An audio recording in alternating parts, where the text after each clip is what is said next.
Hi folks. So, from the last one, yes.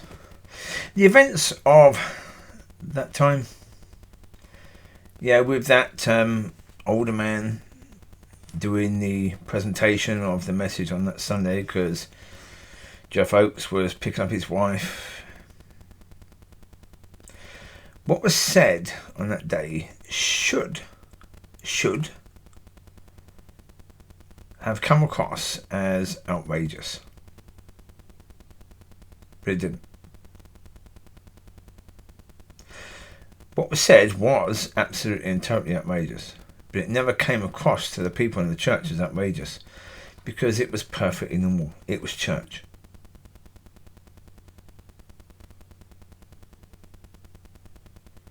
I haven't been in church for a while. And then God showed me the Pentecostal Community Church of God with Manuel, the Spanish pastor, teacher, worship leader, international minister, and etc. And that was one heck of a minefield of complete and utter BS.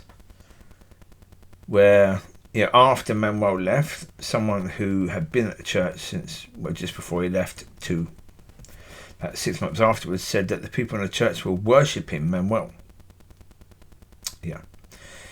No surprise there particularly. None. No. So, I went from that church to the River Church, and it was important for me to see where the church was, and I saw where the church was. And what I saw was horrendous. Absolutely horrendous. And when I see around about the same time, I saw some YouTube videos of people speaking, and for example, you've got a lot of videos online of people speaking in London, Speaker's Corner and places like that, and they are berating Muslims and speaking against Islam. And people are saying, oh, well done. Excuse me? No. But again, this is the point. Because he's putting it to the Muslims, well done. Excuse me, where on earth in the Word of God do people see that that's the way we should be doing things? So you've got the extreme. You've got one where you've got the completely non-offensive church, where you can't say anything about church, you can't say anything about the ministry of church, you can't say anything about the pastor or the leaders or anything at all about church.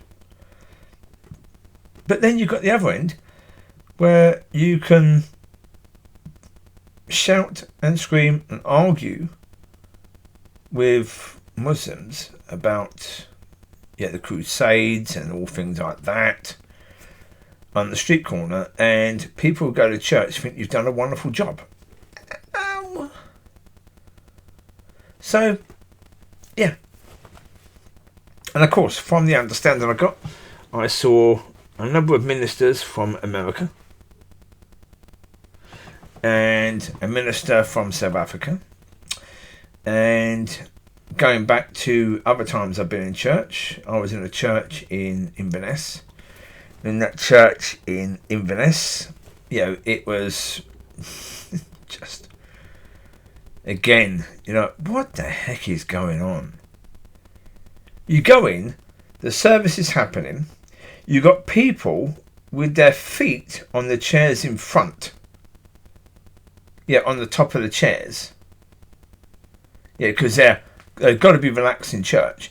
You've got people turning up at whatever time they want, interrupting the service.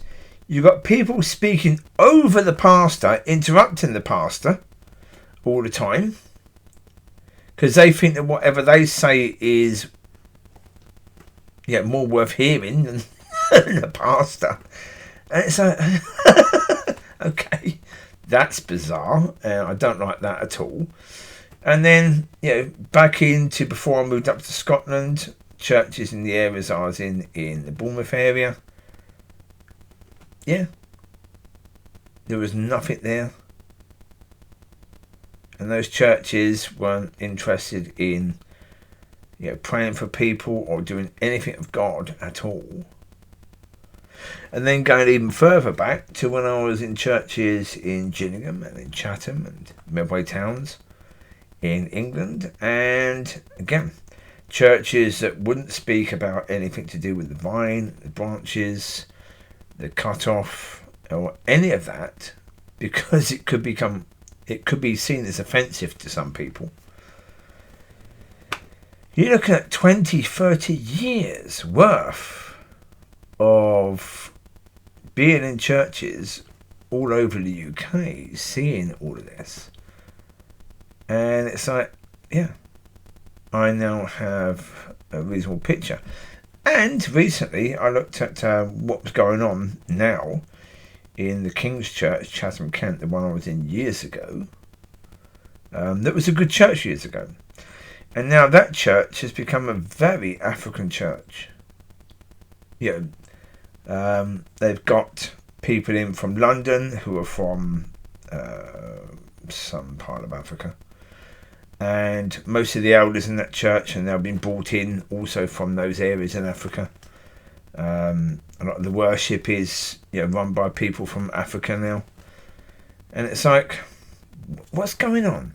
But then when you look, I was speaking to someone in the tea and coffee thing, and she said the churches in the south of England are doing well because there's a lot of Africans now moving into the churches. Yeah. You get this thing with church, this copy-paste thing. That if, for example, if there's a church and you bring in people from Africa and that church starts to flourish, starts to grow, then other churches think, let's get people from Africa to lead the church. Works for them, it'll work for us. Then, all of a sudden, most churches are led by people from Africa now. In those areas. And it's like, what? That's man-made. That's a man-made situation. That's not God. It's man. Man doing that because, man says, well, okay, we need to change our church. We need our church to flourish. Well, okay, it's working for them. So if we just do what they're doing, the problem is you can't do what they're doing. If God has made that church to flourish, then God has done it. The only way to do what they're doing is let God do it. Right? But no, they say, we'll just copy what they're doing. We just copy-paste.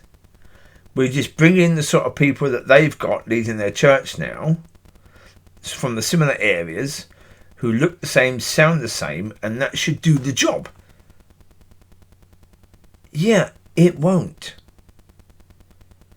Because if it has worked, it's worked because God has done it. God has brought the right people in for what's needed for that area, for that particular church and those particular people. Copy-paste won't work. But copy-paste is what churches have done for a long time now. They've all taken basically the whole idea of, well, if it works, we'll do it. It's like this whole idea of things like alpha courses and things like that. One area does it, it has a bit of success, so other areas then do it. Rather than going to God and saying, what do you want us to do in this area, in this church? No.